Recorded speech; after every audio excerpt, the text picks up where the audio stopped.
بسم اللہ الرحمن الرحیم۔ موجودہ حالات میں جو بیماری ہے اس بیماری کی وجہ سے لوگ مر رہے ہیں، ان مرحومین کے سلسلے میں لوگ سوال کر رہے ہیں کہ ان کے کفن دفن کا، ان کے جنازے کا، ان کے غسل کا کیا ہوگا۔ چونکہ یہ بیماری ہمارے علاقے میں بہت کم تھی،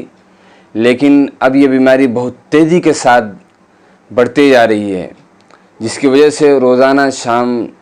5 بجے سے صبح 7 بجے تک ہمارے علاقے میں کرفیو ہے، اور ہر سنیچر اور اتوار کو مکمل لاک ڈاؤن ہے۔ دعا فرمائیں اللہ رب العزت اس کانٹیجیس ڈیزیز سے پوری امت اور پوری دنیا کی انسانیت کی حفاظت فرمائے اور نجات عطا فرمائے، اور تمام مریضوں کو شفائے کاملہ عطا فرمائے۔ خصوصاً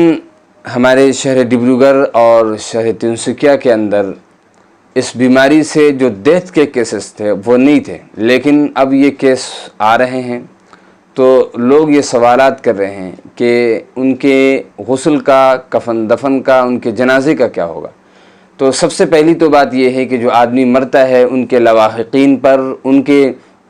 اعزاء و اقارب، ان کے رشتہ داروں پر اس کے 4 حقوق ہوتے ہیں۔ نمبر 1 اس میت کو غسل دینا، نمبر 2 اس کو کفن دینا، نمبر 3 جنازے کی نماز پڑھنا،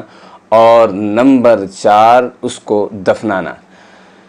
بہت ساری جگہوں سے یہ اچھی خبر ہے کہ خود وہاں کی گورنمنٹ ان لوگوں کو غسل دے رہی ہے، یعنی جو ہیلتھ ڈپارٹمنٹ کے لوگ ہیں وہ پائپ کے فورس وغیرہ سے اس کو غسل دے دیتے ہیں، تو وہاں ان کے لیے وہی غسل کافی ہے، ان کو غسل دینے کی دوبارہ سے کوئی ضرورت نہیں ہے۔ لیکن بہت ساری جگہوں میں گورنمنٹ ہینڈ اوور کر دیتی ہے میت کو، تو بھی ان کو غسل دینے کی ضرورت نہیں ہے، کیونکہ اس کا جو وائرس ہے بہت خطرناک ہے۔ اس سے جو غسل دینے والے ہیں ان کو زبردست طریقے سے وہ متاثر کر سکتا ہے، اس لیے ان کے زندوں کو جان بچانا ضروری ہے، لہذا اس میت سے غسل ساقط ہو جائے گا۔ اور کچھ جگہوں میں تو گورنمنٹ ہینڈ اوور ہی نہیں کرتی ڈیڈ باڈی کو، تو پھر وہاں تو ویسے ہی غسل ساقط ہو جائے گا، کیونکہ وہاں تو کوئی چارہ ہی نہیں ہے، اس کے علاوہ آپ کے پاس کوئی آپشن ہی نہیں ہے۔ اور جہاں تک مسئلہ ہے کہ غسل کا، تو یہ ذمہ داری پوری امت پر، پورے مسلمانوں پر ہے کہ گورنمنٹ یا ہیلتھ ڈپارٹمنٹ سے بات کر کے غسل کا انتظام وہیں کروا دیں، تو پورے مسلمانوں کی طرف سے ذمہ داری ختم ہو جائے گی۔ اور غسل دینے میں صرف اتنا خیال رکھا جائے کہ پورے بدن میں پانی پہنچ جائے، وہ پائپ کے فورس سے ہو یا کسی بھی ذریعے سے ہو،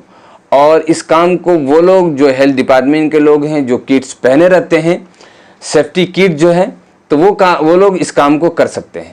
جہاں تک مسئلہ ہے کفن کا، تو جو کور میت کو پہناتے ہیں، جو کٹس پہناتے ہیں، وہی کفن کا قائم مقام ہو جائے گا، اس کو دوبارہ الگ سے کفن دینے کی کوئی ضرورت نہیں ہے۔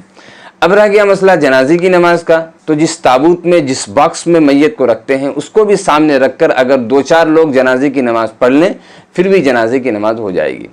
اور جس جگہ میں گورنمنٹ اور ہیلتھ ڈپارٹمنٹ کے لوگ میت کو، ڈیڈ باڈی کو ہینڈ اوور ہی نہیں کرتے ہیں، وہ خود ہی قبر میں اتارتے ہیں،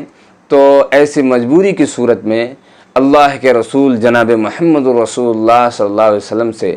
قبر پر بھی جنازے کی نماز پڑھنا ثابت ہے۔ 3 دن کے اندر اگر آپ قبر پر بھی جنازے کی نماز پڑھ لیں